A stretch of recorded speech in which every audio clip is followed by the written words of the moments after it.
I mean, I negotiated my way out of it. I'm interested in how you guys are going to. I didn't really have to All negotiate. right, stream is up, Wolf. All right. Well, welcome back, ladies and gentlemen, to another episode of Oh boy, let's learn how to play D&D. Where we last left off, our brave band of adventurers destroyed a church, got kicked out of religion, That's pretty much it. had some dreams talking to this mysterious Destrian fellow. Nice guy. Nice guy. Yeah, and ended on kind of a strange note, thinking about your upcoming moves, whether or not you wanted to invade the city, and being pretty much shunned by a god for one of you. All that being said, you find your way out of the city. It is the next day at this point, or it's the night of the whole event, destroying the church. You had to, Musa, you had to kind of smuggle everybody out of the city, Yep. so you weren't pursued by guards or nobody recognized you. And you are currently outside the city on the other side of the hill that houses the stronghold of Clan Trollbleeder. You and your 10,000 troops. With all that said, what would you all like to do? Me first. Yeah, sure, Yeah. sure. All right. Where's Musa at the moment? Actually, where is everybody at the moment? I want to know. Maxwell's gone. Maxwell up and left. As soon as you guys got out of the city, Maxwell, did you say any goodbyes, or was it an Irish exit?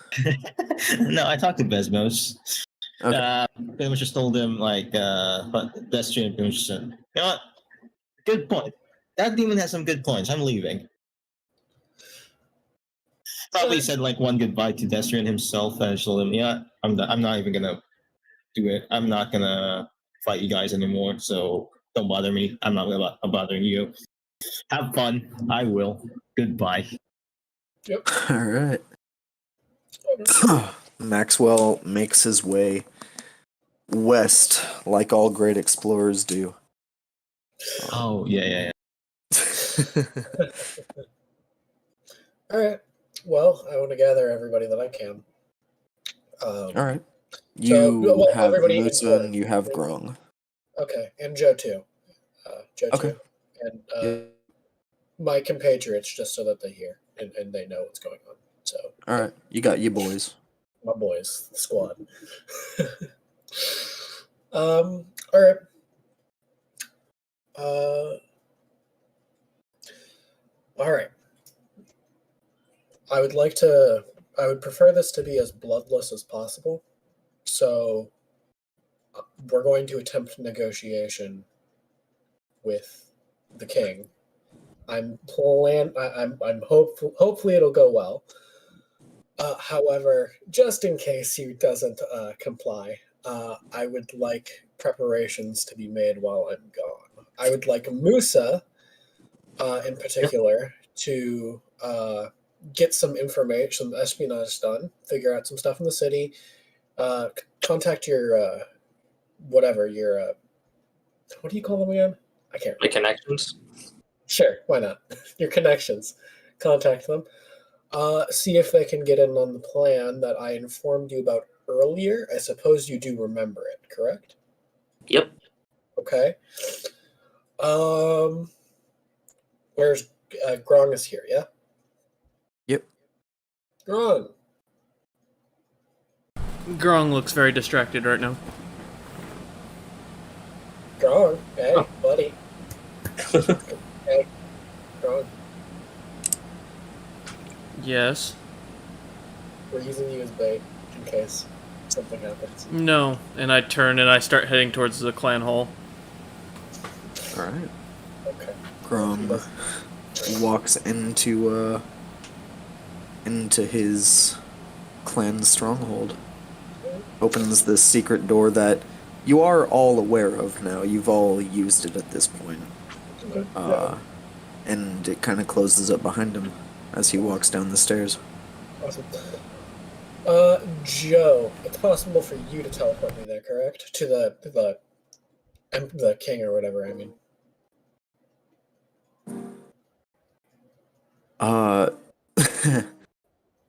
I can. Okay.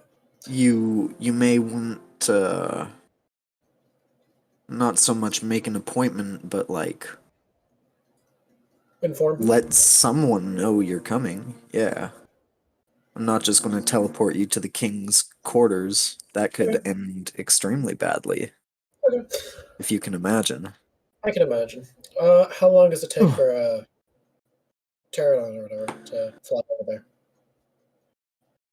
To the capital? Mm-hmm. How long will that take? What's a pterodon speed? Fly Let me speed. check. Let me check.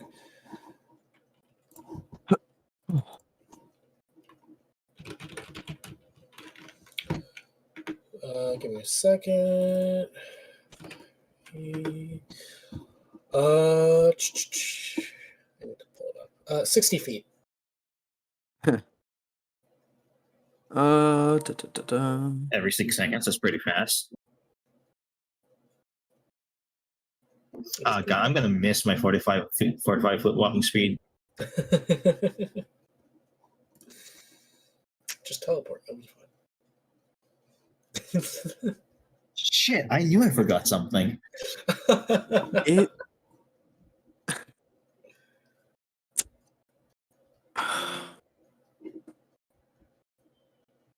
probably a couple days.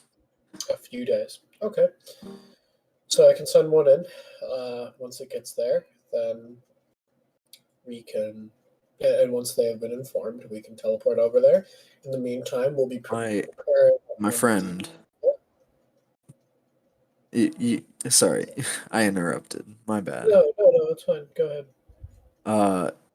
In a couple days, we could be in a conflict. We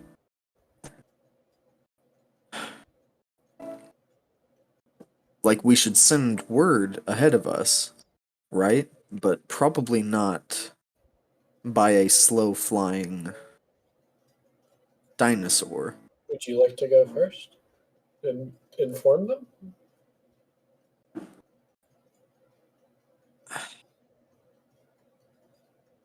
I can send word to someone who I think may still be one of his advisors. Okay. That'll do. All right. You see he casts a spell real quick. Lovely. Okay. I mostly just needed Musa, but I just wanted everybody to be aware of the plan. In case combat is necessary, we will be going under the cover of dark. It will be a ambush. We will. There'll be a stealth mission with Musa, me, and possibly Grung. I don't really know what he's doing at the moment. And we will be trying to ensure that nobody manages to close the gates, along with Musa's connections within the city. And we will find the armory, burn that thing down, so that the guards won't even know what hit them. And yeah, I mean, it sounds like a good plan. Just no business. My connections aren't the strongest. I haven't been in the city for a long time. As long as you can find out where the armory is, at the very least, that'll do. I can most likely handle that at the least. Yeah. At the least, that's fun. So we'll keep the doors open in order for the troops to actually start walking in under nighttime. Perhaps we can sort of distract the guards somehow. I'm not entirely sure. I was thinking that we could use Grong, say, we are here to turn in Grong, and I was assuming there would be quite a big spectacle to watch what happens next after that. Of course, we wouldn't let him die, of course. But yeah, any questions, comments, suggestions? Anybody? Nope. I look over to my lizard boys and I look over to Joe. Questions, comments, suggestions? Oh. Huh. Wonderful. Till the meantime, you're still capable of bringing in more troops while this is going on, correct, Joe? Until we actually have to teleport over there?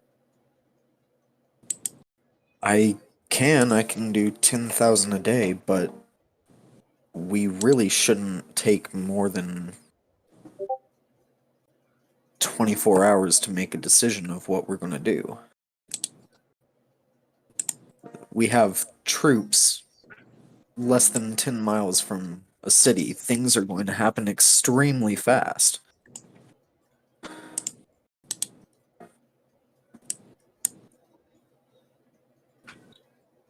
Okay. Well, how long do you think it'll take for your content, for your associate to reach out to us? As soon as he responds, we're going. Okay, that's good by me. We'll give it a day, and if he doesn't respond within that time frame, then we'll carry on with our plans. Until then, I'd like some more troops summoned. Does that sound fair? Sounds fair. Can't do any more today. All right. Till I rest. All right, sounds good. In the meantime, I want the troops to gather supplies in order to better camouflage themselves within the forest at night, because that is where we will be hiding. They will be hiding out until we are ready to go. I'd also like all the druids within our ranks to prepare. What was that spell called? Hallucinatory terrain. Yes. I would like them to prepare that.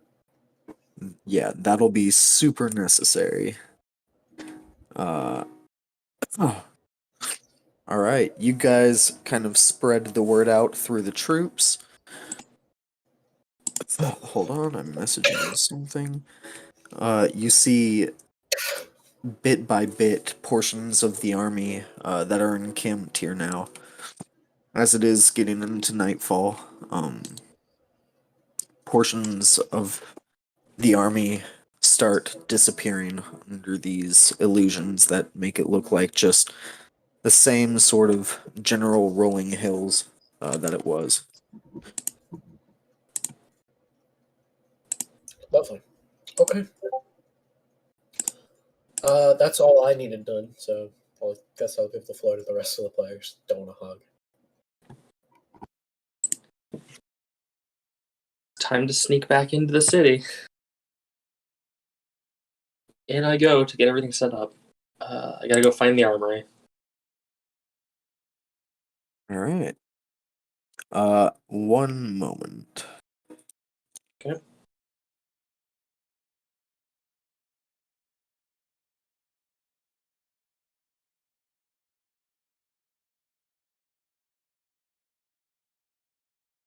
Well, that's pushy, Mike. What the fuck?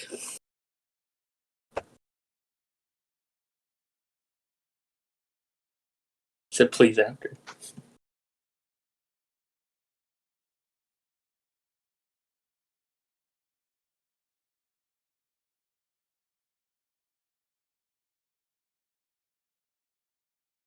All right. You start heading into the city to locate the armory. Roll an investigation check for me. I'm pretty sure I'm not good at these. I have advantage, but it's only a +1. Come on, I can do this. I hope I do better than that. No, it's an 11. Okay.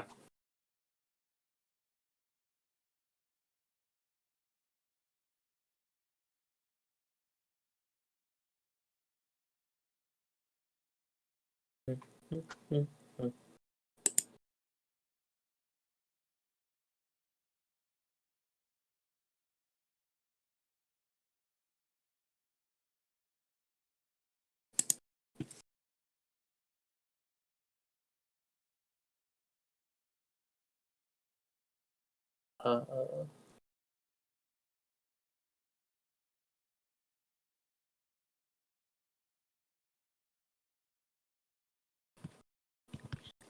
All right, you said you got an 11. yep. Okay. You takes you a couple hours. The sun is well past down at this point. But connecting with a few of the contacts that you have in the city, you understand that there are a few armories. There are 3. And you and Besmos, you guys have the maps Yep. to the city. Mm-hmm. Let me Hold this open it down. up so I can accurately show you where. Let me just find this again. Isn't it thin? Is it? No. Sorry? No, that's the map. Well, kind of world map.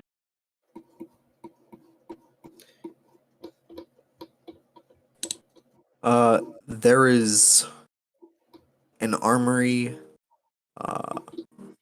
in the northern part of the city, up above 2.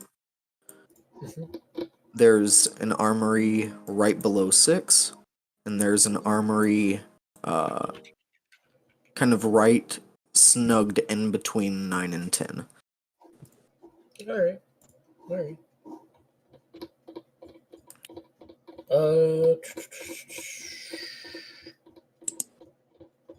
Where's that Google Doc? Here.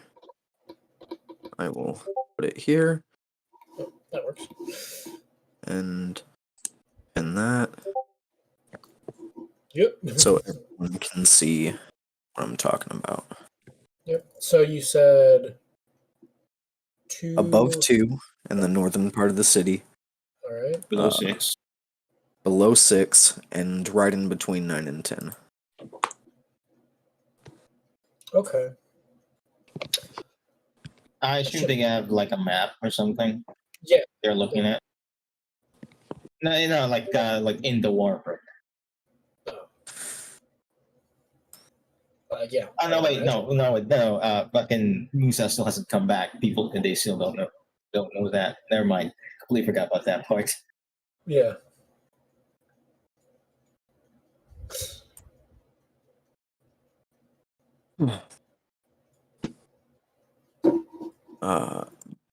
Right.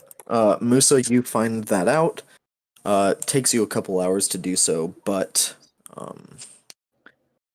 you figure that out. We'll get back to you when the rest of the party catches up with your timeline. Okay. Besmos. Mm-hmm. It's a Yeah. couple minutes after you kind of send Musa out. Grong has dispersed from the group, and you see Joe has kind of just not really left the presence of this sort of war slash diplomacy council. He just kind of took a couple steps away and he's sitting cross-legged, just resting. You're there with your old friends, and you don't have ears because you're a lizard folk, but if you Right. did, it'd kind of perk up. You hear a little snapping of a twig. Where's the snapping? Like outside this little tent room thing? I'm assuming it's a tent. Yep. I'm immediately rushing out to see who it was, because although I trust my troops, I don't know if it's a spy or not. So, Roll a perception check. all right, give me a second. Perception.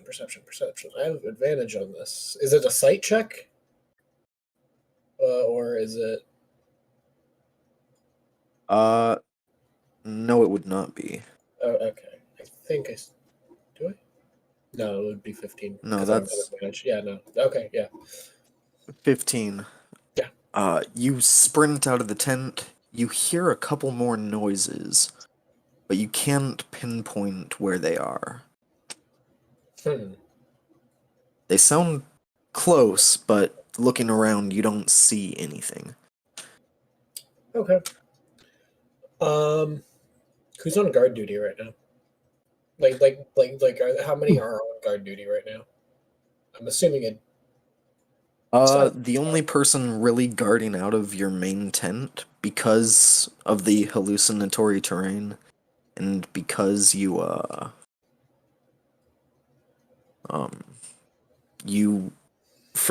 from what you know, you haven't been discovered yet. The only person you have guarding this main, like, war tent, was one of your friends, the huge one. Yodel. Okay. Yeah. I'm gonna ask if he saw anything, just to make sure. The wind. He just kind of shrugs, has no idea what you're talking about. He sees you run out and look left and right, but he has no idea what you're looking for. I heard somebody. Be on guard. Okay. Well, you already were, but be a little bit more alert. Okay. He nods and takes this huge, like, tree off of his back and just kind of hefts it in his arms, looks back and forth. Did you guys talk about like attacking the college? We're not planning on attack. I wouldn't imagine I would have mentioned anything about the college during the actual battle plan. Seeing as if we're taking the city, and then we're going to deal with the college. We're not taking the college out. All right, fair enough. Haven't mentioned it yet. All right. Yeah, I probably wouldn't have even mentioned it really.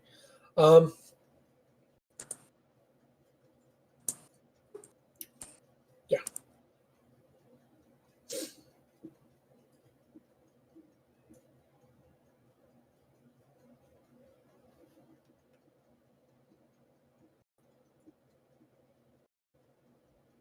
All right. Joe, you see he kind of opens his eyes in his little corner of the tent.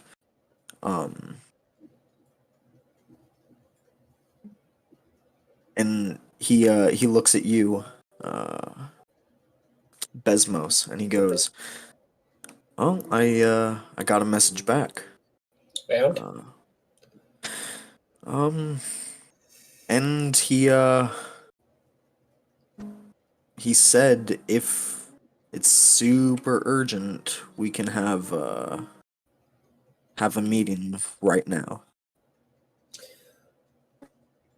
that would be fine. Are you capable of doing the talking for me? I'm not quite eloquent in speech. Be no talk good. Yeah. What the said. No, this isn't my whole operation. I'm just here to help. I think you should be the one to explain what's going on. Also, he mentioned an empress, not a king. Just something to be aware of. Okay. That'll do fine. Musa's still out in the field, correct? Just to make sure. Because if that was the case, yeah. And Yeah, Musa's still out. And Grong is still secluded away in his little I assume so. Grong? He's secluded away in your little room? Yeah, Grung, what are you up to? You head down into the into your clan stronghold. Where are you headed? What are you doing? Oh, I was gonna head straight to Margril's personal chambers. Okay. You head in. It is probably 4 or 5 hours after her bedtime because she's an old person who goes to bed super early. Classic. But you make your way to her personal chambers where you know they are, and you know you're welcome to wake her up if need be. Yep, She's always been kind of open. I'm gonna go and knock on the door to try and see if I can get her for a minute, get her attention for a minute. All right, you kind of rap on the door. A few seconds pass. No answer. Kind of knock on the door again, and you hear a, I hear you. All right. Just old lady getting up, very slowly. You see the door opens, and Margrel, this terrifying old woman, this vicious, brutal clan elder, this Durgar woman, looks up at you in a very long, like, Ebenezer Scrooge nightgown with, like, one of those long nightcaps that has a little fluff ball on the end. Yeah. Yeah. And she goes, "Oh, Grong. Oh, how can I help you?" If you have a minute, I'd like to talk to you. She sees that the armor is gone. She looks you up and down, sees, there's a bit of blood on you, and she goes, "Oh, of course, of course." You see she gets completely, like, stoic immediately, and ushers you into her room. Alright, She sits you down. Okay. I'm gonna kind of look at her and go, with a little bit of distance in my eyes still, and go, well, it looks like, Grandpa's, route wasn't hard to follow. I may or may not have, betrayed the Church of Bahamut. Given you probably figured that out since I'm not wearing the armor anymore and we couldn't get it off. No matter how many times I was stabbed. Because of that, I have decided to swear myself to a cause. The church, I believe, might be more corrupt than I was initially expecting, with followers of this Morning Flame, or I wrote his name down. I don't remember where I wrote it. Morning Morning Fall. It's okay. God damn it. It's Morning Fall. That's it. There we go. I was like, I know it's not Morning Star. Yeah. I believe that a man by the name of Morningfall has corrupted the church, and before I betrayed Bahamut and destroyed his church, after one of his followers, after one of Morningfall's followers, disguised as one of their head priests, attacked us, I was given the mission to track down the rest of these orbs of dragonkind and destroy them. Well, rather, protect them from unsavory hands, but after a realization of the situation and how deep this conspiracy seems to go, I think it'd be better to destroy them. But due to the fact of my disobedience towards the church and Bahamut himself, after being insulted by the head priest of the church and being called out for many things, I wanted to let you know that I am disavowing my name as part of the clan and leaving the clan in a self-inflicted exile. I don't wish to drag the clan into this and what could become of me if the worst situation should appear. I still plan to continue my quest to find out what happened to Aiden, but this will take me down a path I don't want to drag the clan. So I make the request that you let the other elders know, and that, for now, allow me to push and do what needs to be done without troubling the rest of you. You see, she, for the first time in a long time, you see, while you're telling this kind of story, her eyes go so wide that you can actually see them under the many, many wrinkles and flaps of loose skin on this very elderly woman's face. And as you kind of finish, she just slowly nods and goes, "Well,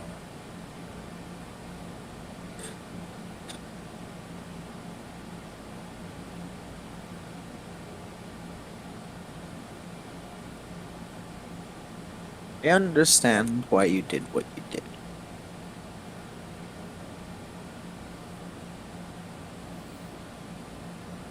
The clan will publicly shame your name.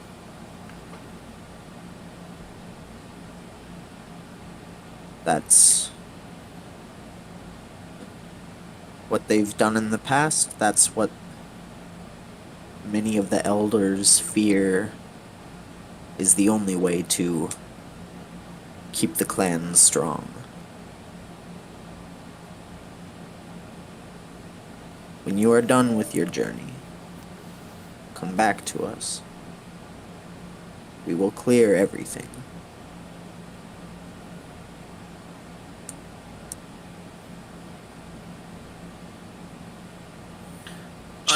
She takes a beat. Yep. I nod and go, and I would ask that you forgive me for what will probably happen in the next few hours. For there's a good chance that the city and probably one of the major trading partners of our clan may not be around much longer, given the current circumstances. And We'll still be there. I kind of nod my head and turn and tell her, before I walk out of the room, I just stop and look back and tell Benris that I will gain what our clan deserves, and I will regain the title, as well as regain my grandfather's name to this clan. I will not return until I've done all that, and then I just close the door behind me and begin walking out. You close the door. You hear muffled from behind the door. Not even really shouting or talking to you, just her kind of mumbling under her breath, just strength and honor, Grom. Alright, yep. And then I'm gonna go back up to join the rest of the group. Alright. Back at the field. You head back up. You see Besmos sprint out of the war tent from afar off. Look around. You see one of the huge, massive, like 9-foot tall and almost as wide lizard folk. You recognize this as one of Besmos's close friends guarding outside. He just kind of hefts his weapon, and Besmos makes his way back inside the tent.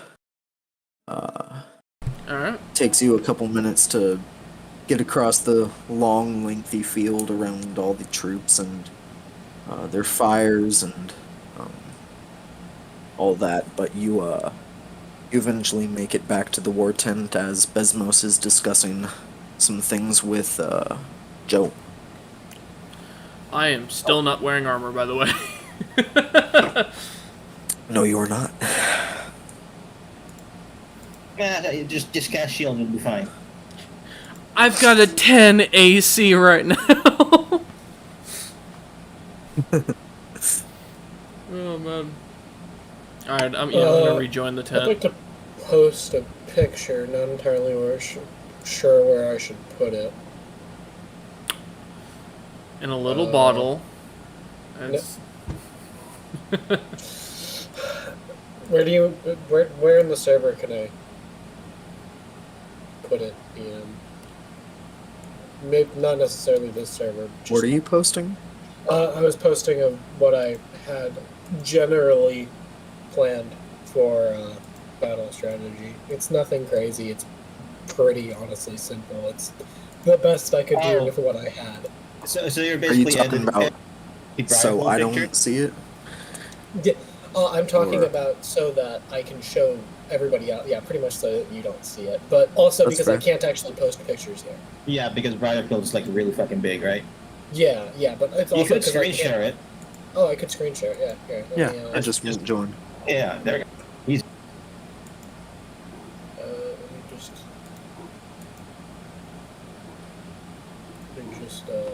pull this thing up. It's pretty shit. I did literally what I could with the programs that I had available, aka Paint. yeah. That works. That works. Yeah. Okay. So red is troop movement. Yeah, we can tell, Trent. It's pretty easy to figure this out. Red is troop movement. Yellow is the siege. And blue is where I would like specific targeted bombings to be made with the pterodons, or at least skirmishes of some kind. Nice crayons, friend. Where did you get those? Thank you! Oh, you see, I got them at Target. My mommy bought them for me. But yeah, that's generally what I want. That's generally what I was thinking. I'll show them the Grong if you want. I can see it. Yeah. Alright, I'll gesture over to Grong and say, take a look at these first. Tell me what you think.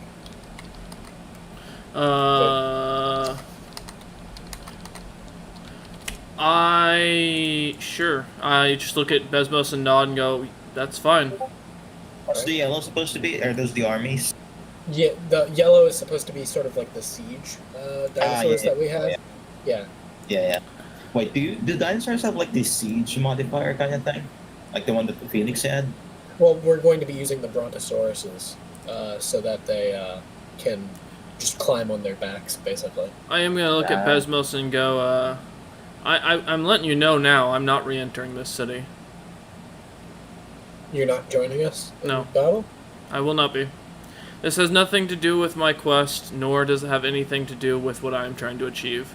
This morning fall person has nothing to do with bothering me at this time, nor the quest I'm chasing. He does not have answers on what happened to my grandfather. He does not have anything to do with Bahamut, and the church has already been destroyed. There's nothing that further that I need to do. Understood. So you guys hear in the background, someone's in morning fall? Oh no. You you Go ahead. see now that you hear a voice, you see a scramble of foot indents in the ground, in the soft grass, running into the tent. Someone invisible is in here with you guys. I'll be able to see them because of my cloak, remember? Ah, I can right. see people that are invisible, yeah. Oh fuck! You should have seen me way before that. Your stealth was still higher than his perception. So I literally just hit. Okay, I just hit better Yeah. than that. Yep. Hiding while invisible. Yep. Paranoid person, classic. Yeah, you see this invisible elf. Describe what you look like. Hizzy. So you guys ever see like a fucking someone who's had way too much coffee? Yes. That like You he has said a enough. fucking he has a fucking jitters. He has like his hair's like turned to white, whether you think it's natural or it's like from the fucking stress. You don't even know. He has like he keeps on whispering to his book. He don't know if it's cuckoo stuff or like normal one. And he has a bat in his shoulder, like an actual flying bat, like the thing. Not And like the bat- baseball card? No, like the animal bat on his shoulder. And the bat is actually landing on his shoulder like an owl instead of like the whole upside down thing. It's perched. Yep. That's awesome. And he's just fucking breathing raggedly. What is that? Who are you? As I look at the invisible man. Right. I'm just gonna turn off the invisibility because probably be polite. As you release the invisibility, you all see this tweaked out elvish figure. you're all used to elves looking very kind of graceful, very flowy in their movements. This one is Not scrawny, but not in like a lithe kind of dexterous muscular way. This one's just scrawny. Uh You've um, never seen an elf sleep, but like you definitely can tell he needs some. yeah. Uh totally tweaked out. And as you become visible, you see Joe goes, "Oh, what? You were here? You were overhearing us? Oh, wow, wild."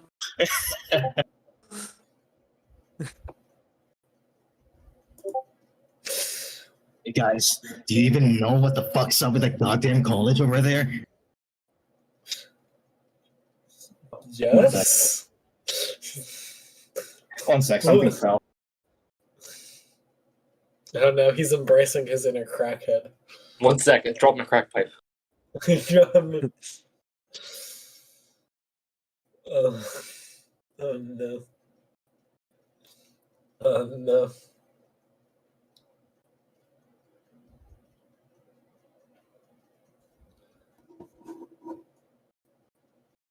Okay, I'm a hold. Ah, that's definitely in character. Okay. Okay, so you guys said yes, right? Like that's Yeah. Yeah. so. What was the thing that I'm supposed to know that people that the party doesn't know, Wolf, about Morningfall? Huh? Oh, what kind of specific lore thing? Oh yeah,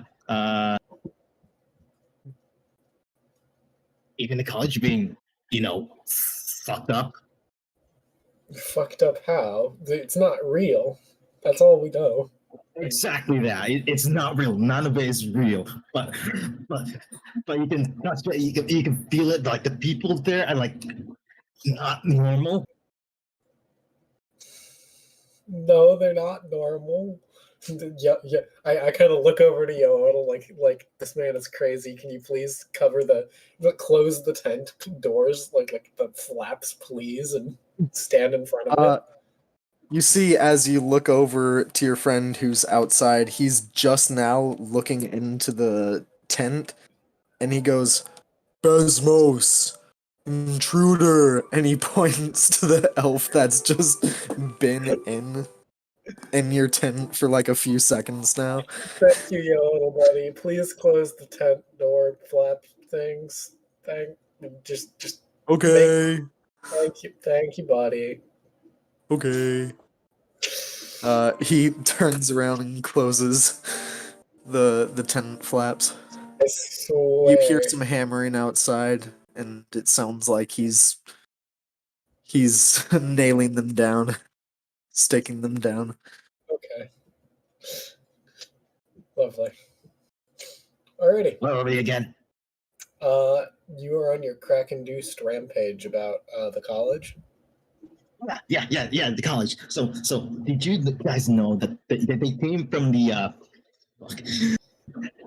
dream plane, right? So this year is the material plane, but like something happened, and the college just went into the dream plane for a couple. How long did it take again, Wolf?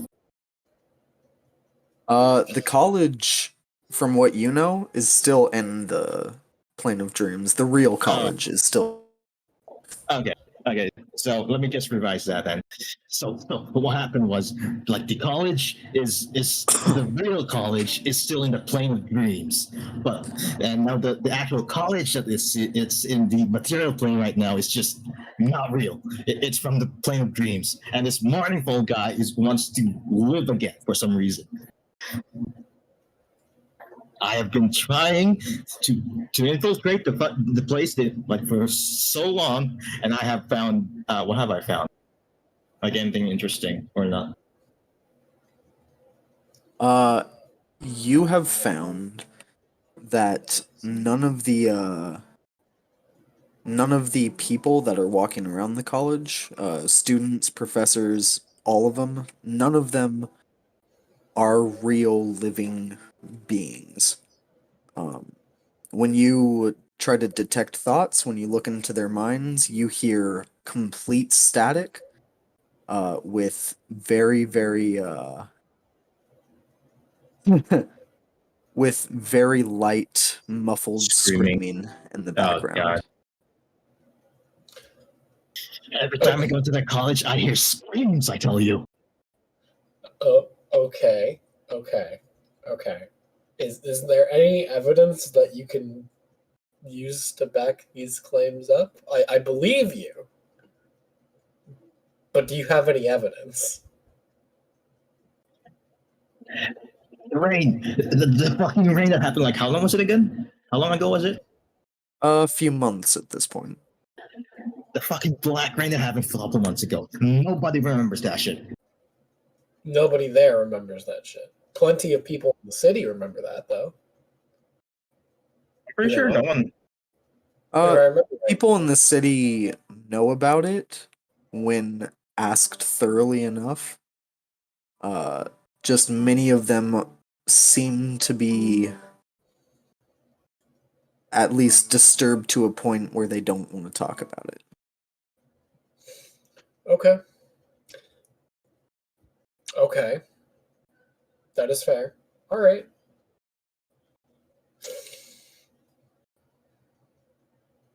Joe, I'm ready for that whole appointment meeting.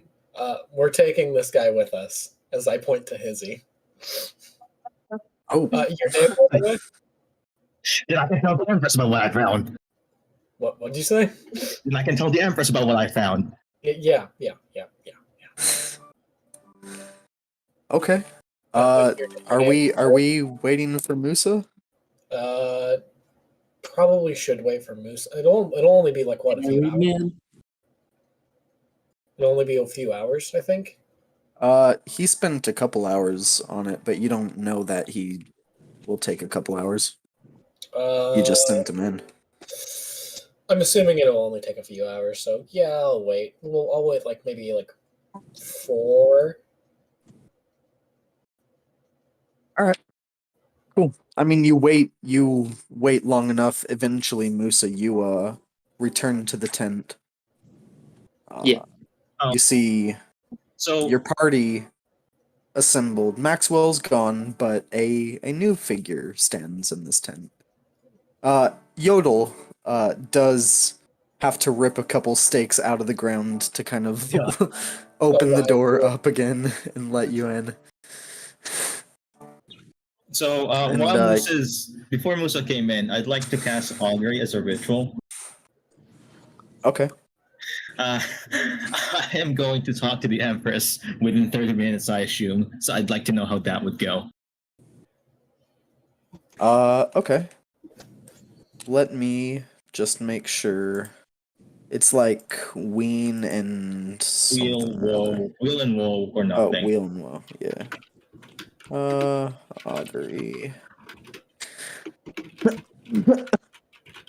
I'd like to use my my book, my spell book, as like the specially marked sing stones, whatever the thing is, the material requirement. Right. I whisper something into the book, and the book should probably reply to me.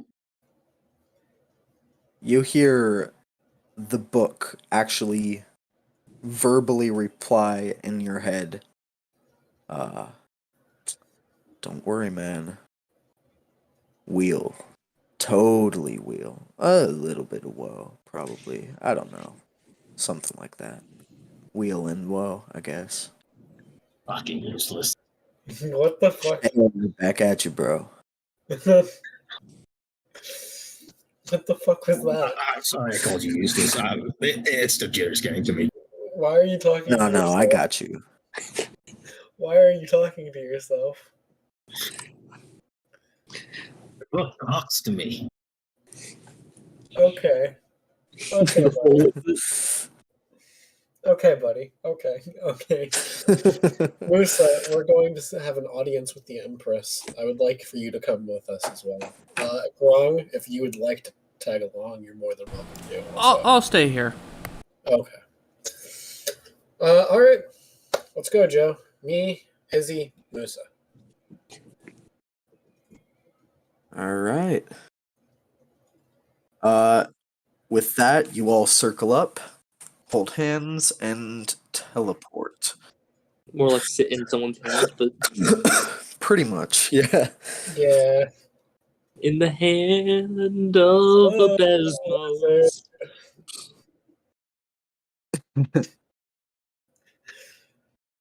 Ba, ba, ba. Okay, you see this time Joe actually draws a runic circle on the ground. Mm. Uh, Probably and never looked at it, yeah. as as you all kind of step into it, you appear in this beautiful kind of round room. It's about 20 feet in diameter, white kind of marble stone floor with this very, very light gray kind of intricately carved, just kind of swirling stone walls that kind of curve their way up into a domed ceiling about, give or take, 40 feet above you all. You see running down these kind of indented, swirling grooves in the wall, you see water just kind of trickling down and making their way all the way down into the floor where apparently there's a drain that they all kind of drain into. It's very beautiful. The room is magically lit. It seems kind of sourceless with this ambient kind of silverish white light. And as you all appear, you see the same sigil that he drew on the ground beneath you all. And it's kind of lit up, and after a couple seconds, you see the sigil kind of goes dim again. You see Joe walks over to where there is a rope attached to a bell, and he just kind of rings it a couple times. You see there's one door in this entire room, and he goes, best to wait for them to come to us, in my opinion. Fly around the room. Couple seconds pass, and the door bursts open, and two lines of heavily armored guards with spears, shields, swords to their side, run into the room, encircling you all, in two lines, just kind of wrapping around the room. Not aggressively, just kind of in a show of power. Yeah. I'd like to roll what kind of magic that is. I'd like to try to find out what kind of spell that was, the circle thing. Roll an Arcana check. 20. You know the spell. It's a teleportation circle spell. Oh, okay. Yep.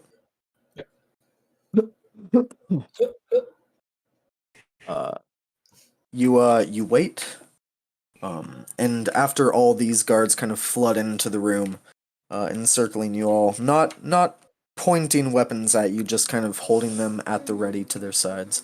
I put my book close to my chest. Okay. The tweak kind of just puts his book close to his chest, kind of huddles a little closer to the center of the circle. You see a goblin walk into the room, very, very lightly armored, but his armor is very intricate. This deep kind of black leather that is almost completely covered in strange, kind of arcane writings all over it. And he looks to have a small sword at his side, but he comes in with a smile, and he looks at all of you and he goes, friends, apologies for the theatrics, and he kind of gestures to the guards. Just is customary. Joe, I hear you guys needed to have a conference with the Empress. Mm-hmm. That She has been awoken and brought from her quarters. Wait, what time is it? it's It's nighttime. it's like midnight at this Yeah, point. it's really late. Oh, But things are going to escalate by tomorrow, so we have to do this now. Yeah, it's best to do this as soon as possible. But we don't say that out loud. No, we're being Yeah. quiet. yeah. Yeah. Obviously. He goes, well then, please, after me. And he walks down the hall, gesturing for you all to follow.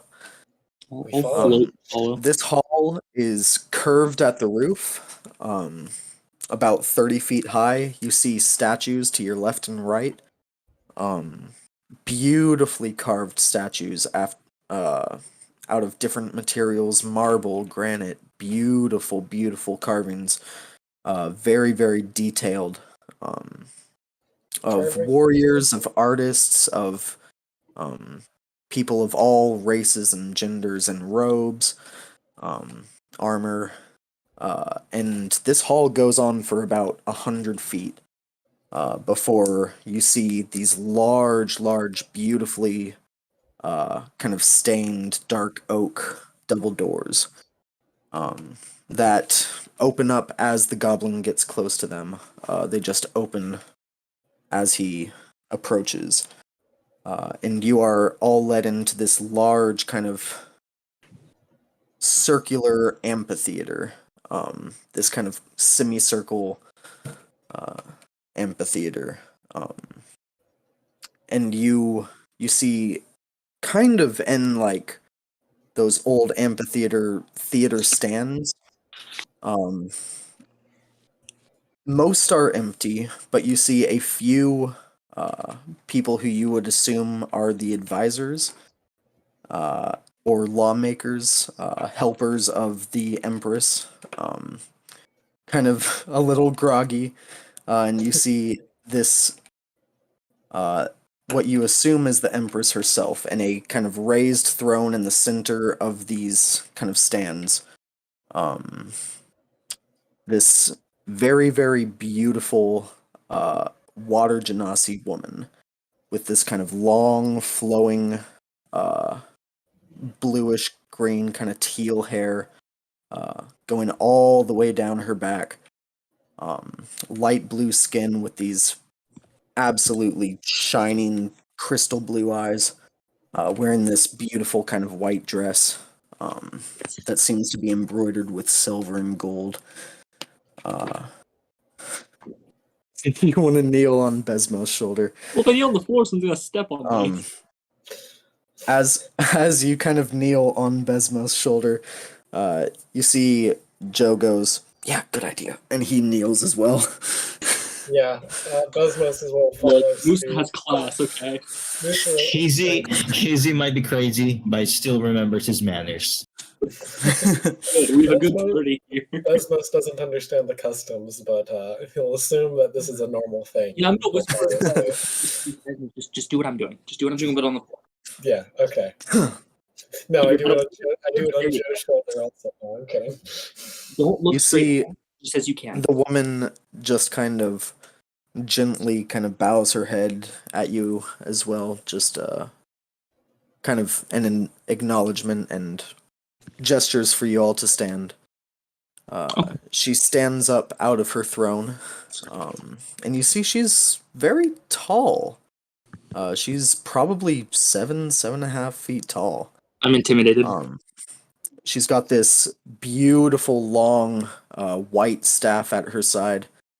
And she goes, "Friends, to what do I owe the pleasure of being awoken in the middle of my slumber for such a rushed meeting?" My apologies, Your Highness. I'll do a little curtsy again, you know.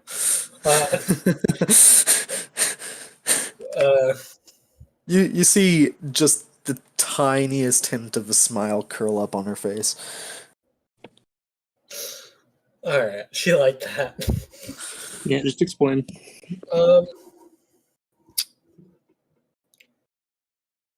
I'm not necessarily the best at words. However, I will try my hardest to explain to the best of my abilities. There are two. There's one main problem, and there is one lesser problem that I wished to speak to you about. The main problem is, I believe. Have you heard much on this sort of phenomena that happened? How long ago was this, Wolf? It was A few months. a few A few months months ago. ago. A few months ago in the city of Briarfield. Yep. Mhm. In the city of Briarfield, the Black Rain incident.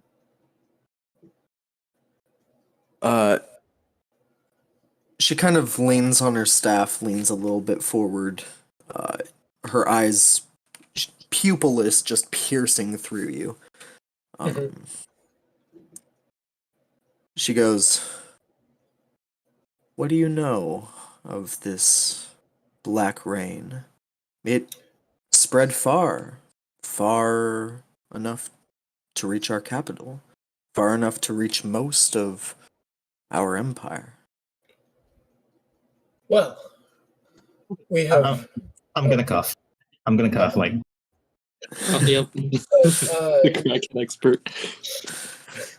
I have a survivor of the incident of a incident that is very much related to the Black Rain. I'll introduce you to him more shortly, but for the general, just generally, we have reason to believe that this Black Rain was caused by some sort of devil or just some sort of higher power. Not devil.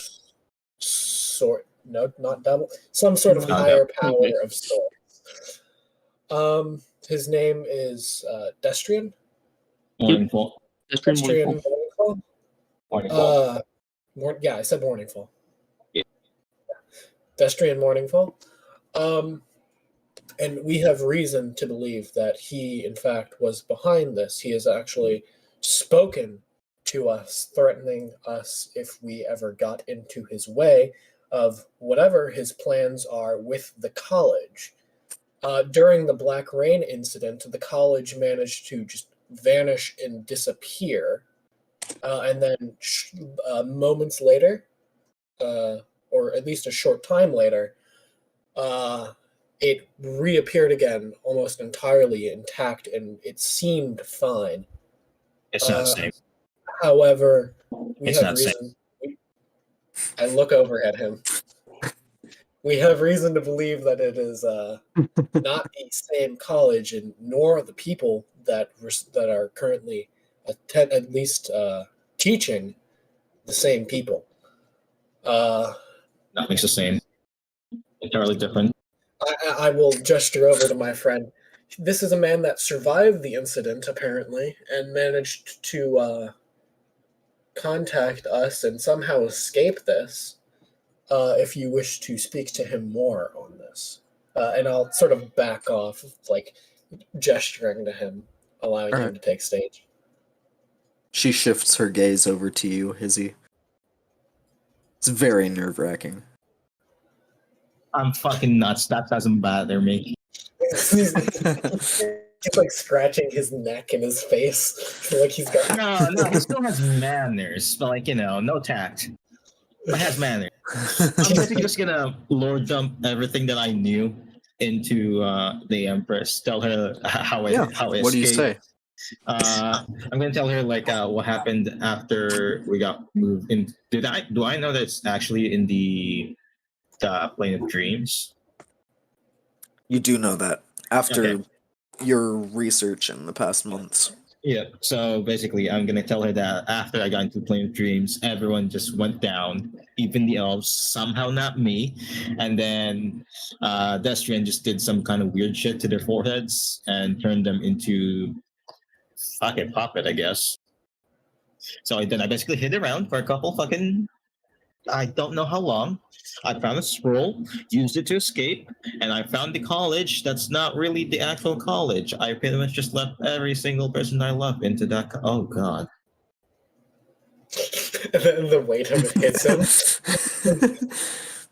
Izzy just stops and stares off into the distance He for a stares at solid his. He stares 30 at his own seconds. hands. He's looking at his hands like, I have blood on my hands. There is nothing to wash them clean. You see the goblin who is now gone up to her side and is kind of whispering some things in her ear. Wait. Yeah, I should have it prepared. Yep. Where's the tech toss? Where the hell is the tech toss? Oh my god. Did I?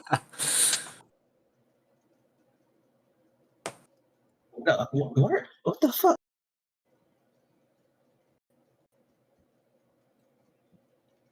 Oh my god, I don't have it prepared. No, I got it. So can I get? God damn it! I'd like to. I do have a thing that lets me change spells though. You do. So I'm just gonna use that and then cast it. I'm gonna replace not mirror image, major image. There we go. With attack thoughts and then cast certain creatures as action. There we go. Yeah. Then I'm gonna cast attack thoughts and then just like every single. People don't detect this, right? Until I actually probe deeper. What are the components to cast it? Copper piece. So I basically just like while I was ranting, I just put my hands inside my robes and just act like I'm scratching something. But it's actually a copper piece. And then I cast a spell. Roll a deception check or a performance check. Fuck, not sleight of hand. That is what I'm doing. Sure. 15. 15. Okay. You cast the spell. What's your passive perception? 14. 14. You don't notice anything. Besmos.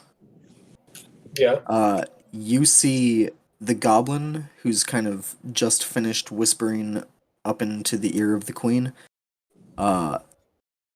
Sees Hizzy cast a spell. You see Hizzy cast a spell. I look straight at him. The goblin just kind of keeps his face blank, but looks at you, looks at Hizzy, looks at you, looks at Hizzy. I'm gonna look straight at Hizzy and I'm gonna slap him on the back of the head. Because of maintenance. So what does the detect thoughts actually work? How does it work? No, I mean like. So I believe as an action, you can read somebody's surface thoughts without them knowing. And then as an action after that, you can choose to change it or probe deeper. Change it will know. Or delve deeper. Yeah. Which I won't do since, I'm trying to be sneaky about this. Paranoid fuck. Got caught, but still, paranoid. Yeah. I'm using it on the goblin just in case. Okay. You use it on the goblin. Surface thoughts first. As you kind of lock eyes with him, as his eyes are kind of shooting between Besmos and you, and you hear his surface thoughts going, "What spell did he cast? What was that? I know you cast something." He starts shaking his head. No, I didn't. Oh, it's fine if he doesn't. It's just literally just detect thoughts. I just want to know something. At this point, the queen pipes up, and she goes, Uh, this is all very disturbing information, she says as she kind of looks Izzy up and down. Uh, do you have any proof, any evidence to back this up? Uh, if if not, that's okay. We can look into your mind and determine if these events actually did happen, or if this is just madness. From that point, I'd like to just surface skim the Empress herself, just like no one's gonna know. No one's gonna know. No one's, it's Uh, fine. No one's gonna fucking know. you surface skim the Empress. Um, you don't get anything. Oh god. But it's different. You don't Oh, get different. static and screaming. You just don't get anything. So Something Zen. seems to be Zen. blocking Okay. your attempt to get in her head. You know what? Fair enough. She's an Empress. Probably meant to guide him. Um, So, oh god, I really hope she's not part of it. I have. I'm just gonna ruffle into my code. This, and I showed them like the quote unquote only essence possibility that I have. Okay, you pull out this small vial with black liquid in it. The Empress goes, yes, we've been having our own alchemists look into the same substance. But, do you have evidence as to the college being corrupted in this way? If I would have stolen the book, like when I was sneaking around in the college, since it is like really weird, right? Yes. If I can. So I'm just gonna show her the book. You reach into your bag, there's no book there. Fuck.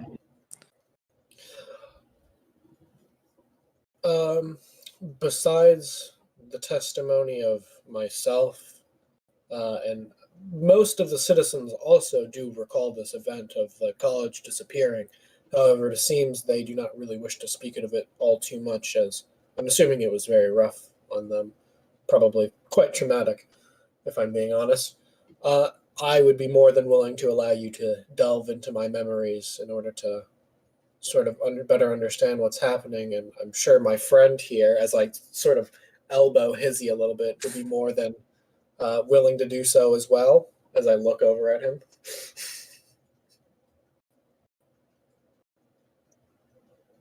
Hold on. Do I have a shit? I just used that augury real quick. So, ooh, do you have to? Okay. Fuck it. 1 second, please. I'm gonna cast divination as a wait 2 more times. No, wait. Wait, can I cast this 2 more times before something happens? Oh, I can still cast it again. What are you casting? Oh no, wait. Spell. Wait. If I cast augury again, is it gonna do the random chance of it being a random reading? Let me see. It says. Let me just. If you cast the spell 2 or more times before completing. Yeah. Oh, it would do the random thing? Yeah, there'll be a chance. Oh, so I'd like to cast divination instead. I'm just gonna burn through my money. Is submitting for a fucking mind probe a good idea? I'm just gonna ask the book in front of the Empress. Crazy person.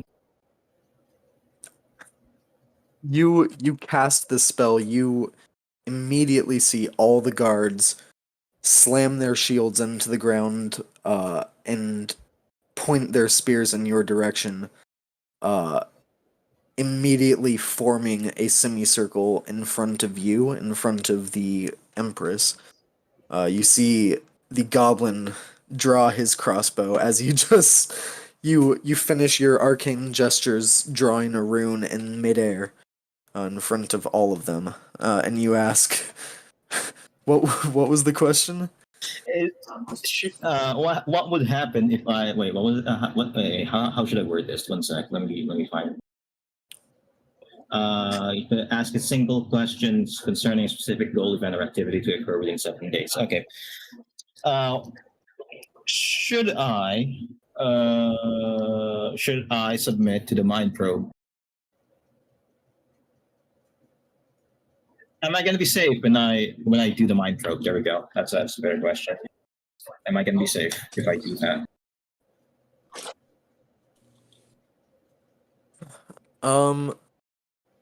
Okay, one moment. The book is supposed to reply since. Oh, the book is supposed to reply? Well, no, I'd like it to flavor that. Well, it says Oh, that sure. there's going to be A god or a god's servant. yeah. So I'd like to use But, the book instead. Sure. You're casting it through the book. I'll let that. I'm not a religious person. You hear the book go. Yeah, I mean, I think it should be fine. I don't see anything super wrong with that. I'll do it. Yeah. I'm just gonna say to the Empress, I'll do it then. Nobody else hears this voice. All right. I'm gonna whisper over to her. He talks to books. She is far too far for you to whisper to her. So you very, very loudly, like, shout whisper. What did you say, Musa? I could fly over and say what you whispered. Yeah, I'll whisper it to Musa. Don't do it. As soon as you begin moving over, the guards shift in your direction. Like, I'll tell they're the guard on guard at this that'll point. work. Just tell the guard. Yeah. It's very. You see the queen goes, "All right, boys, stand down." As she kind of recognizes the spell that you cast. I'm just a fairy. I'm not. Why, all right. Well, our court magician isn't in the country, but I've learned a thing or two. Will you allow me to delve into your mind? Yes. Yes. All right. You see, she casts a spell that you instantly recognize, Hizzy, after having casted it for so long. Detect magic, or detect thoughts. I mean, she casts it, and you feel this presence in the back of your mind, kind of pushing farther and farther and farther in. Besmos, you feel it first. And her face remains mostly stoic. Just maybe a little curious when it gets to certain memories. Memory. Yeah, about my people. Yeah. You see, she kind of raises an eyebrow and just goes, "Interesting." And then moves to yours, Hizzy, and after 20-30 seconds, you see her eyes start to go wide. She goes, "Oh. Okay. Well, you feel the presence leave your mind, Hizzy, as she kind of rights herself. She goes, You might Okay. want to do that, like I'm just gonna gesture to everyone. Like, since she's probably gonna have to know about how to talk, how to find the other people, right? Since she did do the deep dive thing. Oh yeah, she understands how to distinguish people. All right. she kind of frowns a little bit, just thinking to herself, then writes her expression, and she goes, "Okay, well, I believe you. I Finally, understand that what you've been telling me is the truth. finally. What would you ask of me?"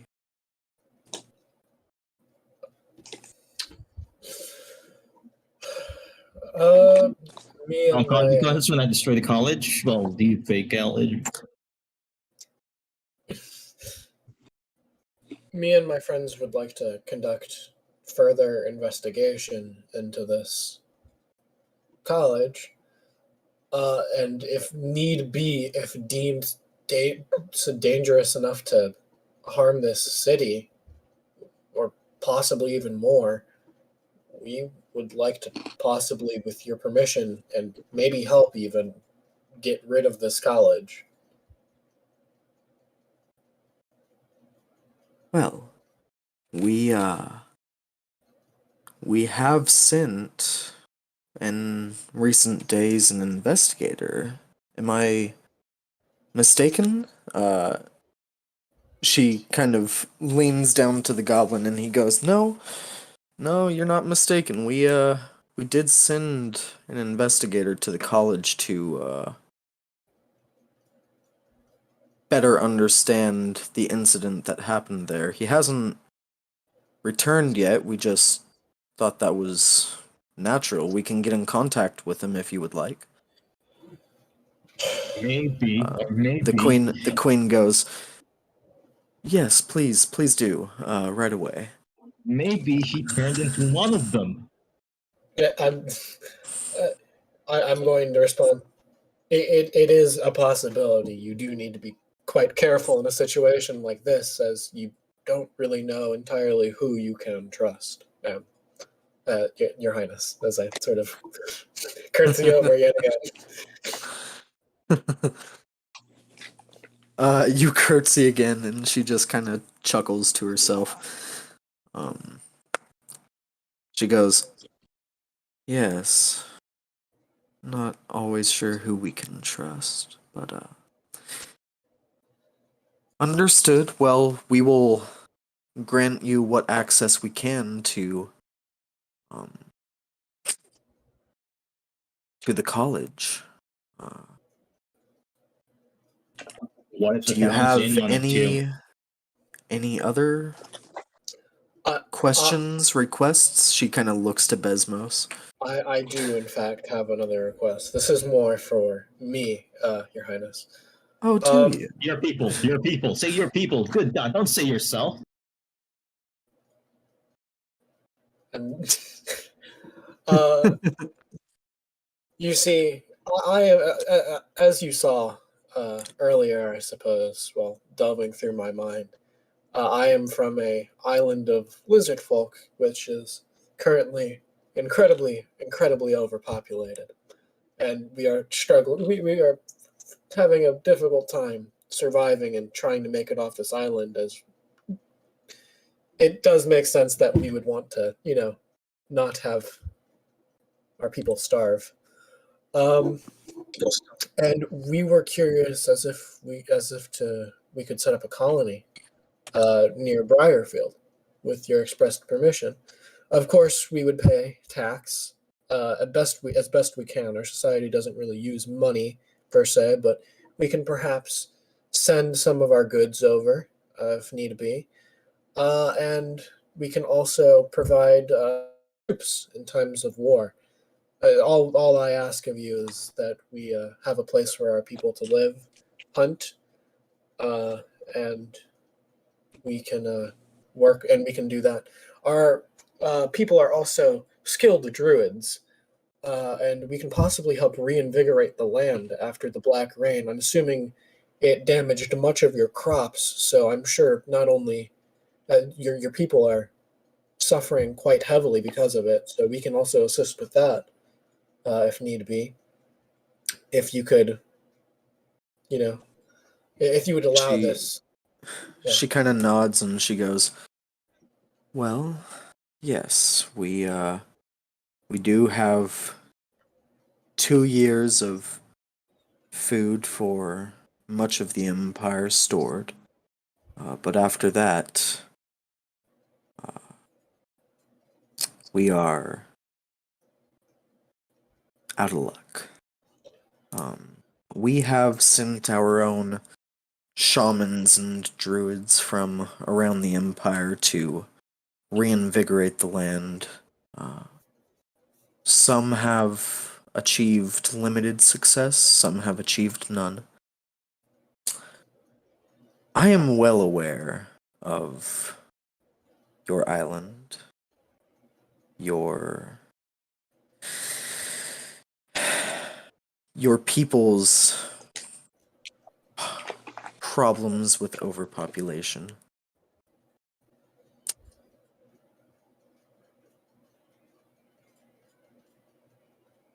And I've seen your battle strategy to take over the city of Briarfield.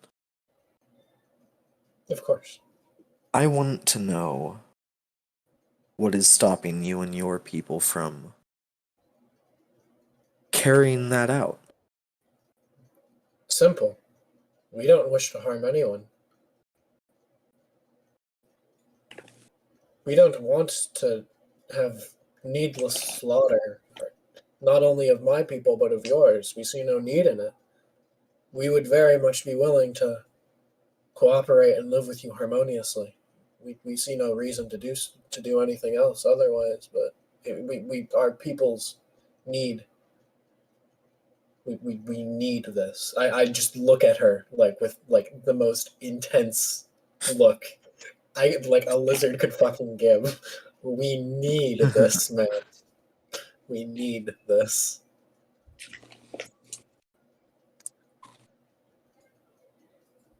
I will allow this with a few conditions of my own. First things first, you nor any other citizens of this empire will have any need to produce troops in the time of war. However,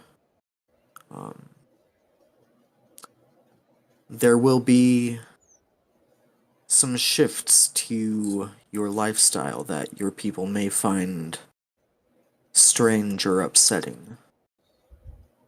Your people, while living in the Empire, will have to pay tax, as any other citizen. Could we not do so with goods?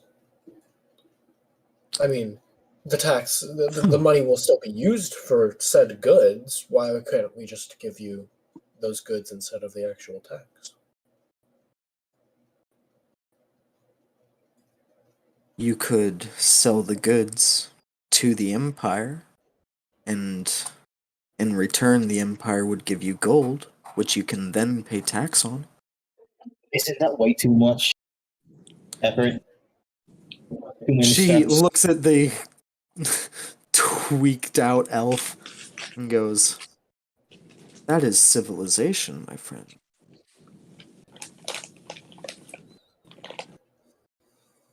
I'm gonna whisper to Besmos, after we get set up, I can set up shops for your goods and get things rolling. And I mean no offense to you or any of your kind. I don't know much about your people's culture, your way of life, other than what I've seen in your mind.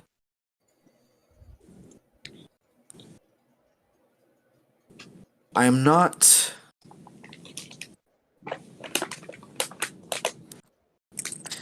firm on the idea of the amount of children that each adult can have should be limited. But you must know, if you do continue to breed at the rate that your people do, it could cause certain tensions, certain problems to our newfound relationship. Well, I wouldn't want any tensions to happen. They're still under your control. I mean, through me, and I am ever loyal to those who ever to Of those I course, trust. but that can change at any moment. And for now, I would ask that you ask your people to limit it as best they can. I won't put a firm number on it that each household must maintain under. Just have your people do what they can to slow it down. At least until our relationship is a little more solidified. Stable. That is understandable and acceptable. I approve of these terms. Although the citizens do not have to use the coin, do they? Give all them condoms. If you wish, I will allow you to set up a town, a city of your own in the realm of this empire where the citizens may live as they did on the island, but the town itself would still pay tax. That is fine. Okay. So,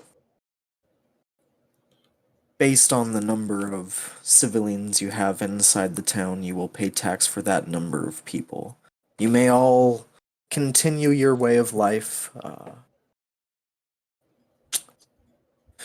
helping one another, giving each other what you all need, but in the end, you will have administrators that do buy and sell the used goods that your people produce.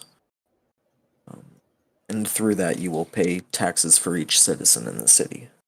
That is more than fine. This is entirely acceptable. I accept on behalf of my people as I bow in sort of a lot last time.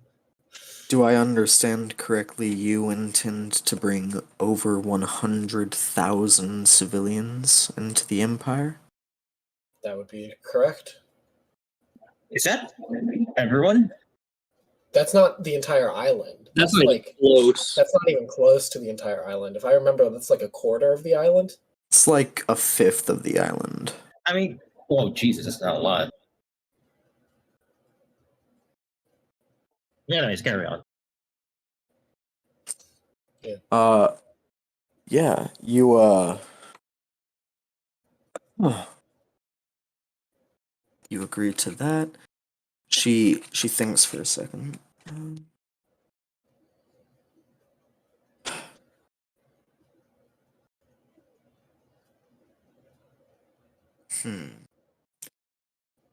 You see, she kind of sits down into her throne. She's contemplating something. You see the goblin man who did leave the room, runs back into the room and he goes,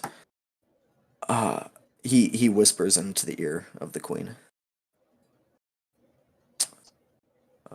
Whispers for a good 10-20 seconds. She whispers back to him.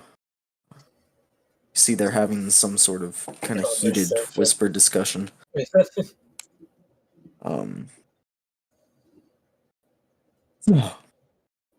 She locks eyes with you, Hizzy. And she goes, Hizzy, if I understand correctly from your memories, the way to tell if one is corrupted is by hearing screams, Yes. static. Yes.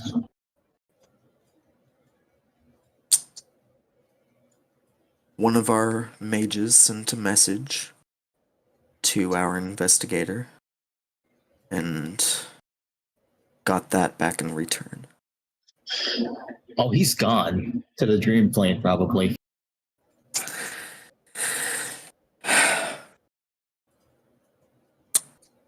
Okay. Casus Belli? You Casus Belli? what? Is it Casus Belli or Belli? I believe it's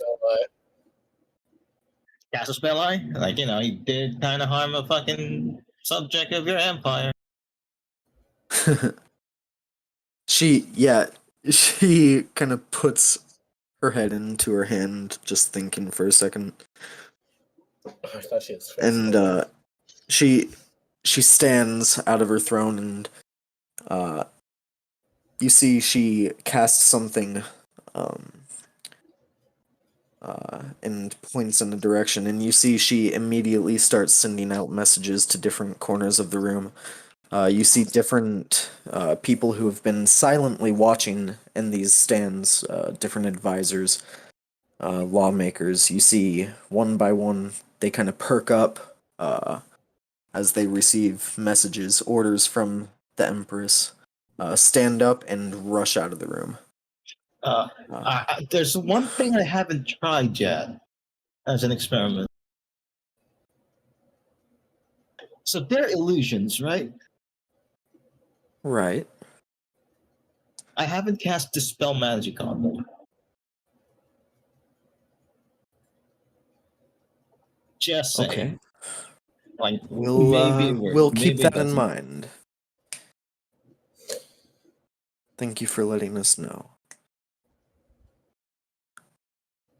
Well, it seems that as of right now, our empire is at war with a foreign force.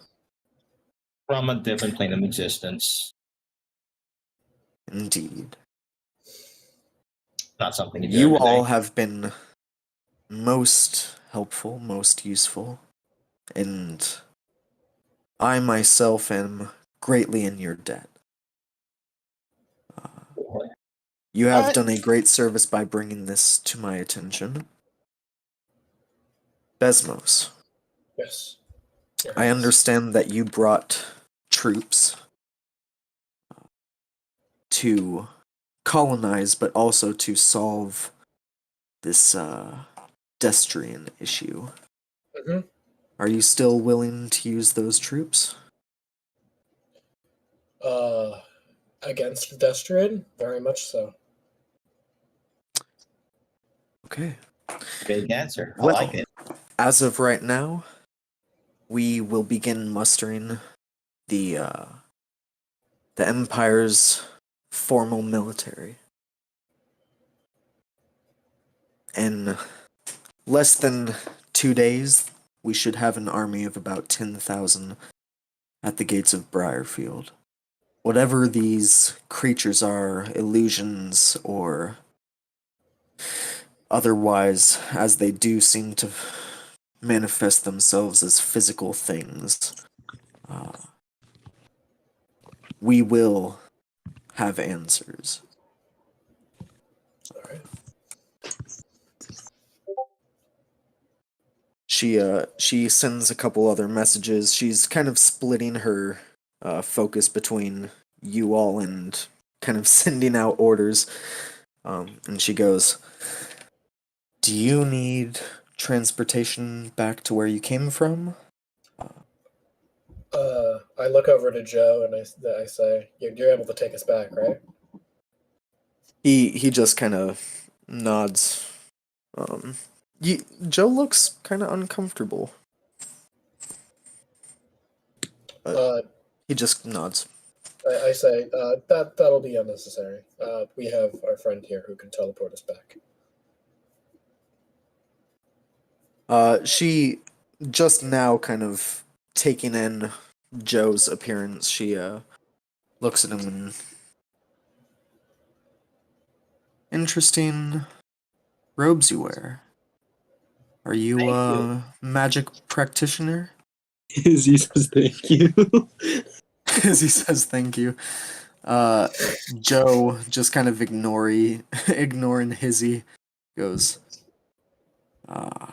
not really fully making eye contact with her. He goes, yes, I dabble. And she goes, interesting. Well, safe travels to all of you. You know the transportation room is right behind you down that hall. If there is anything else I can do for you, just have your mage here send me a message. All right. I will back away and, bow again. All And right. I will take over. You all walk down the hall back to this kind of room with the teleportation sigil, and you see Joe just kind of quietly marks another sigil on the ground, and you all disappear. Grong, Yeah, what are you doing while they're away? meditating. Okay. Yep, nothing special, just trying to stay out of the way, and yeah. All right. You meditate. Roll me a d20. Okay.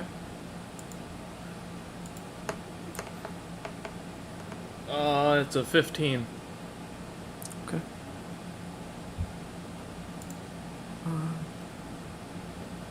Okay. You meditate, think on the events that kind of transpired over the past few days, dreams, where you actually spoke to your god, and then finding corruption, finding fallacy in the church. Schism. Having your faith maybe not broken, but rocked, at least.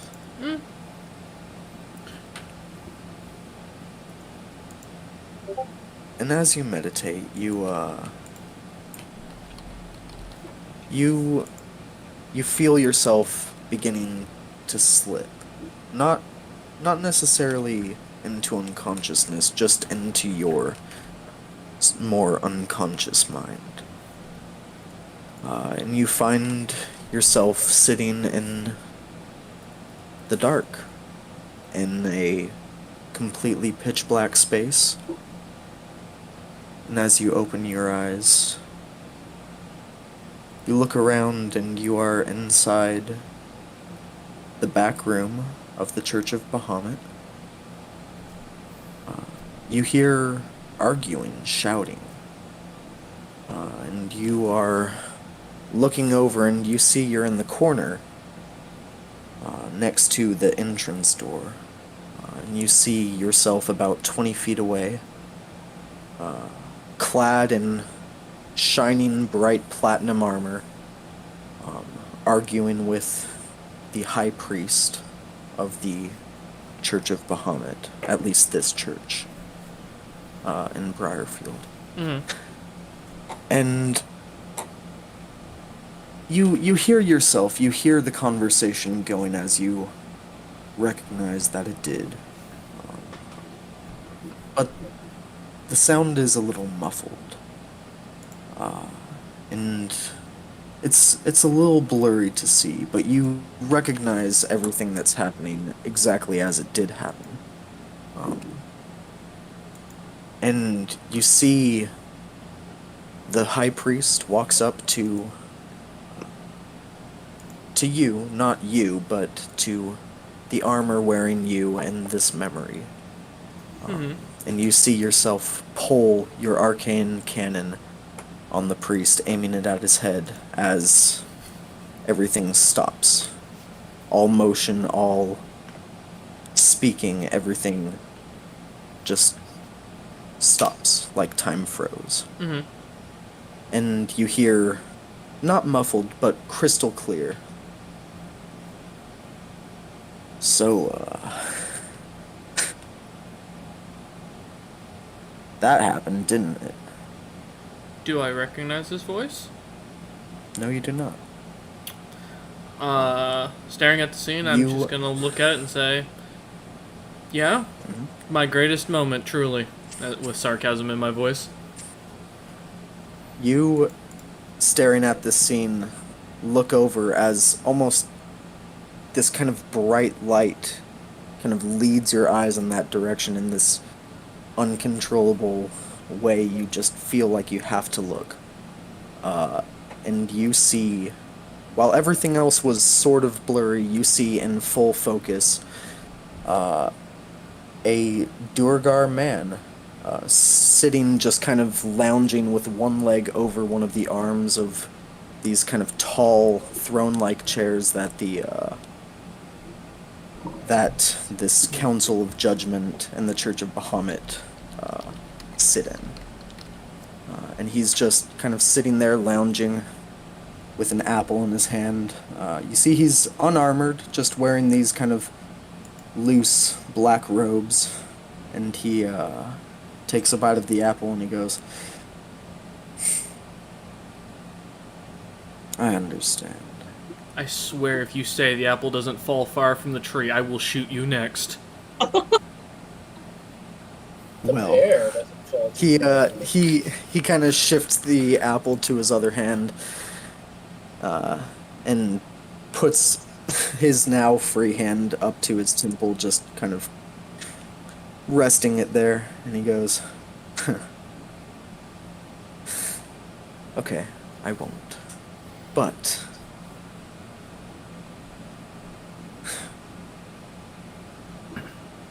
I see I'm not alone anymore.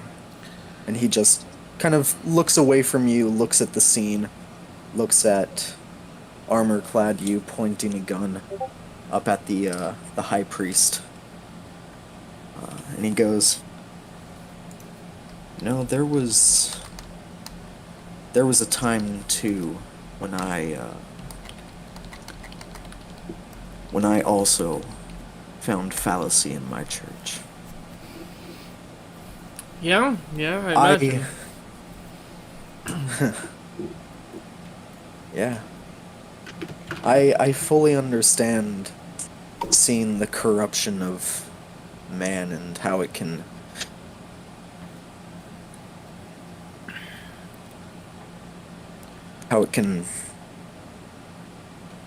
destroy, how it can taint, how it can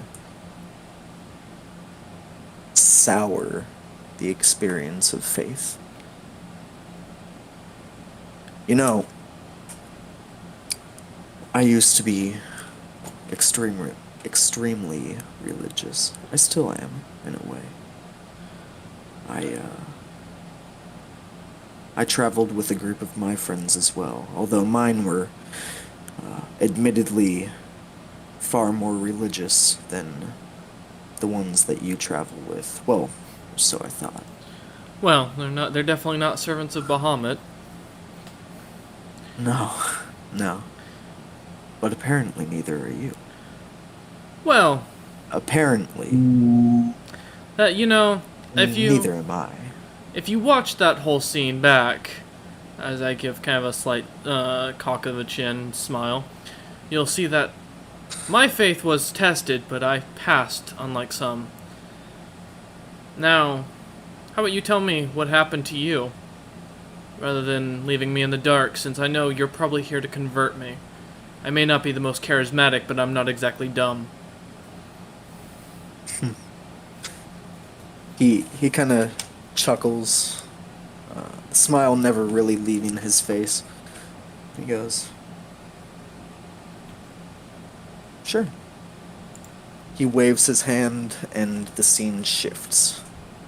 You are standing outside of a cave. It's a crisp, kind of very, very hot night, but it's dry air. You see feel off that. in the distance rolling dunes of sand. And this cave is kind of carved out of this limestone cliff wall that just goes up and up and up. And you see the man just kind of lets the apple roll out of his hand, winks at you as it kind of rolls in front of your feet and walks into the cave, gesturing for you to follow. Oh, Lord. You know, if I wasn't doing this for the clan, I wouldn't be bothering at this point. As I follow in. That's fair. He just kind of shouts back at you without really turning to look. God damn it. And you see, as you walk in, 4 people, all dressed in pretty heavy armor. You see the man who's been speaking to you, this Duergar man, dressed in not the same platinum armor, but platinum armor nonetheless. It's not completely inscribed with so many draconic runes, but it is magical, you can tell. You see there are 2 women with him, neither Duergar, and 1 man, who is a human.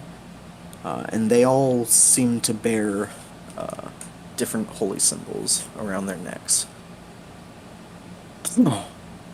He goes, "You know, our clan, we've always really served Bahamut.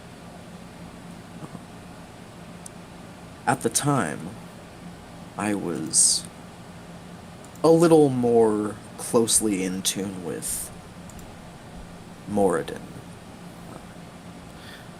You should know he's a god of the dwarves, god of crafting, god of art and forging. And he goes,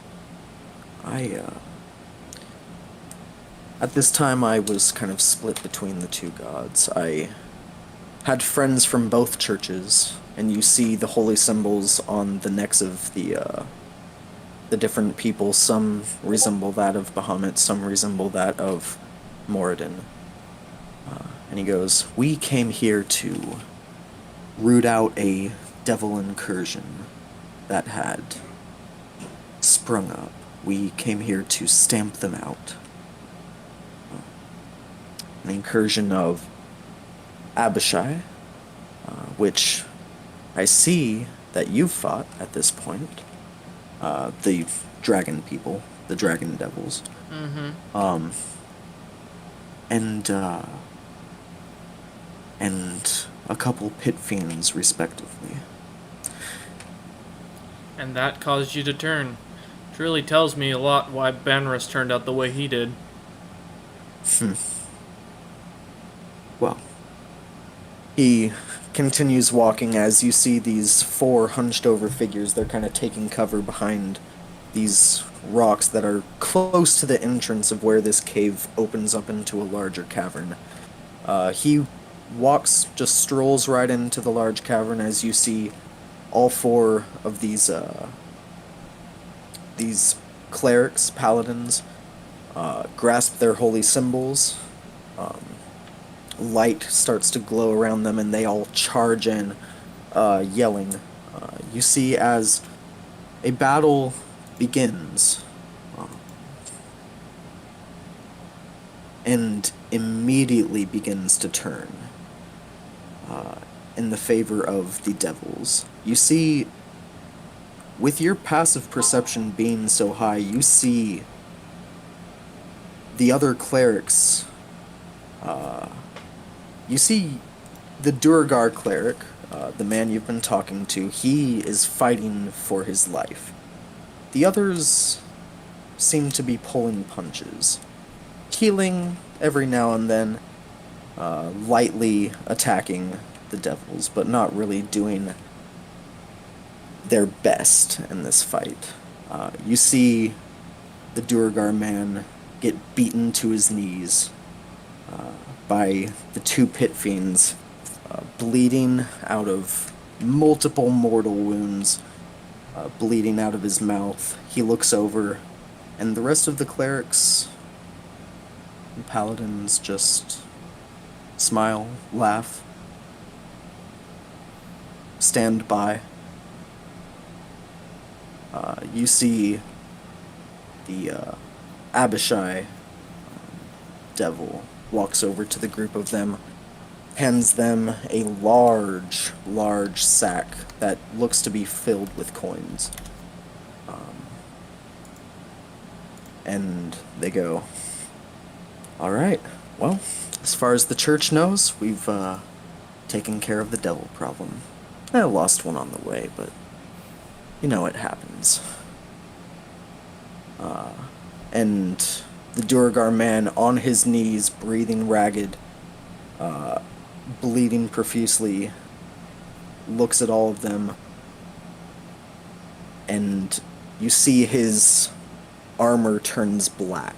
This platinum shining armor turns matte black and crumbles off of his body as he screams and his eyes go black. A scream of a desperate man. And the room is encompassed with magical darkness. The man speaks to you again as you see him and you just standing across from each other in the dark. He goes, in my darkest moment, I cried out for something to, well, to root out the evil that I saw before me. To destroy the fallacy that I saw in these churches. To end the corruption that I had just witnessed, that I did perish to. You see the magical darkness fades as all three of the clerics are bloodied on the ground, breathing their last breaths. The devils are scattered before your grandfather, who is enlarged, eyes completely pitch black, wearing this now spiked, jagged black armor. And he goes, I did die in this cave. Now, when my soul left its mortal body, when I left to go to the afterlife, I was hoping for, expecting some sort of Elysium, a paradise, to be with my God forever, an eternal happiness. As I did root out what evil I saw in the church. Now I understand what they really did was they sent me to a realm of torture. For my good deeds, I was sent to a place where I would be torn apart, burned, frozen to death, over and over and over, for centuries. I lost my mind. And, admittedly, much of my faith in the gods. Yeah. And I'm gonna look at him, and although I don't have my armor, And Bahamut has, as of now, left me.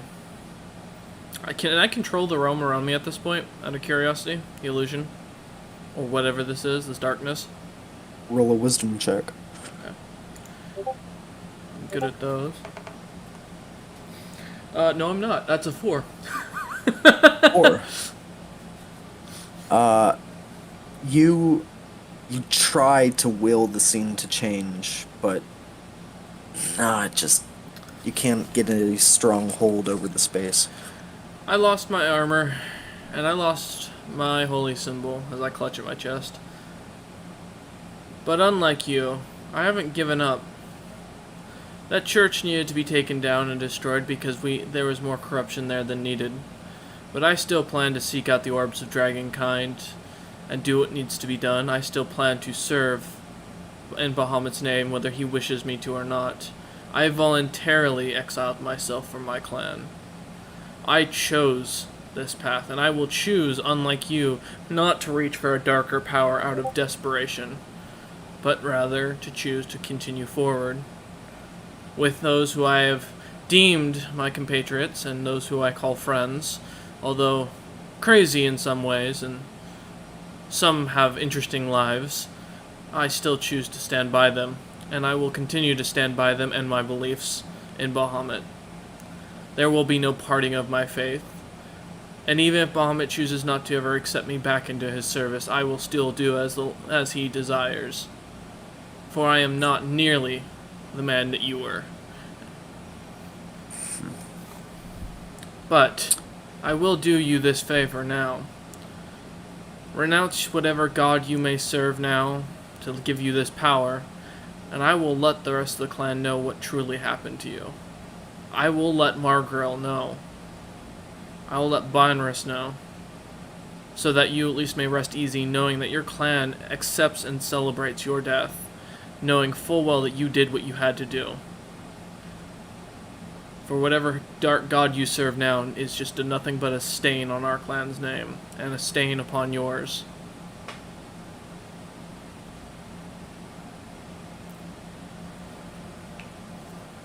Yeah.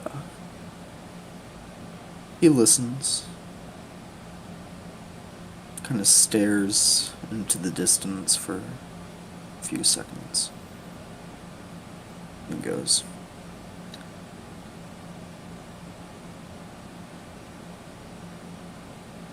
"Do you know why my reputation was tarnished?" Because you disappeared and the rumors had it that you killed your party. Just to save your own life. Well, I didn't save my own life.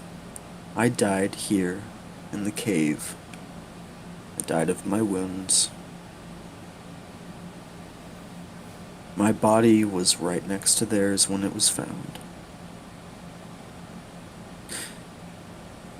It was found by the church.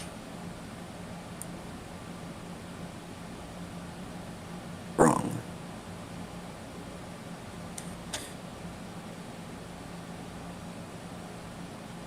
You must understand.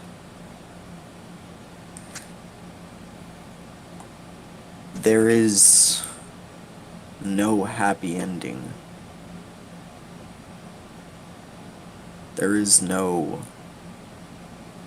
paradise. There is no eternal life with your deity. The gods care nothing for us. I was a high priest in a temple, and both of the gods I served tossed me aside for doing their job for them, for rooting out corruption in the church. Does that mean we should suddenly stop doing what is right? That I should give up on my compatriots? I should give up on those who are dying? I refuse to believe that. It means you should give up on your gods. Like you. It seems to have served you well. as it's obvious that something is wrong with you. Otherwise, you wouldn't be standing before me right now. I respect the man you were, and I respect the way you died now, seeing what you had to do. I understand that if I was in a similar situation, I may have done the same, if my party turned on me. But unlike you, I don't have to worry about that. Those I call my party mates are friends, those who I can rely on when need be. I'll stand by them as long as they stand by me. And I'll stand by the church so long as they'll accept me. And I'll do the God's bidding because it is the right thing to do.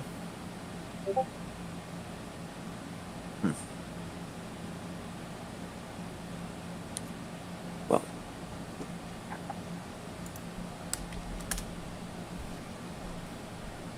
I'd be lying if I said I didn't see a little of that same passion in you coming from me.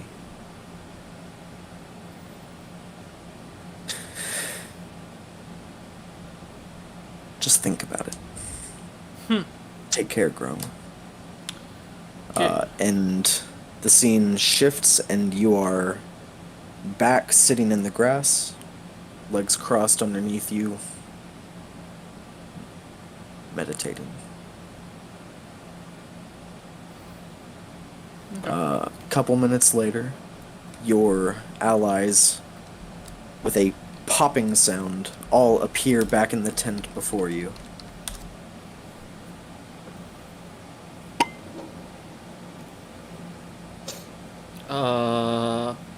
Hi. Hello. Alright, boys, let's get a move on. Let's get to work here. Chop, chop. I start yelling this as loud as I can as I start barking orders at people to start construction right away. Right outside the fortress? We're not doing it right outside, but we're getting ready to get things started as soon as possible. I'm gonna look for one of the pterodon riders, and I'm gonna ask if they can get some general area, like get a good lay of the land to know for good possible locations for settlement. I'll explain things to Grong, I guess, if no one else will. I'm getting things ready. I try my best to explain things to Grom. Yeah, things went better than we hoped. Who's the elf? I've got to ask. He helped explain everything that's been happening here. He was a big help. Alright. Why does he look like he's had so much caffeine he's going to fall over? I don't know. Okay. We just met him today. Well, nice to meet you. Please don't die near me. That's all I ask. And please don't shoot me with any sort of magic. I don't do that yet. Oh, okay. He's paranoid, but he seems decent enough. Alright. Well, you boys have fun. I'm gonna stay here and watch.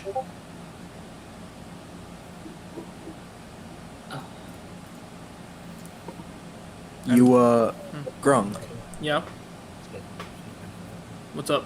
now that you're a little more aware, opening your eyes from your meditation, you see there's a dark black iron ring just sitting on your lap. I'm gonna put it in my... just to verify, in my bag of holding. Okay. I'm not wearing it, I'm just gonna put it away. Alright. And try and make sure none of the other party mates see it. Oh. Okay. We will end this session here then. Thank you for all who were watching. If anybody ever watches these, we'll see you Ouch. next week. You don't gotta call me out like that.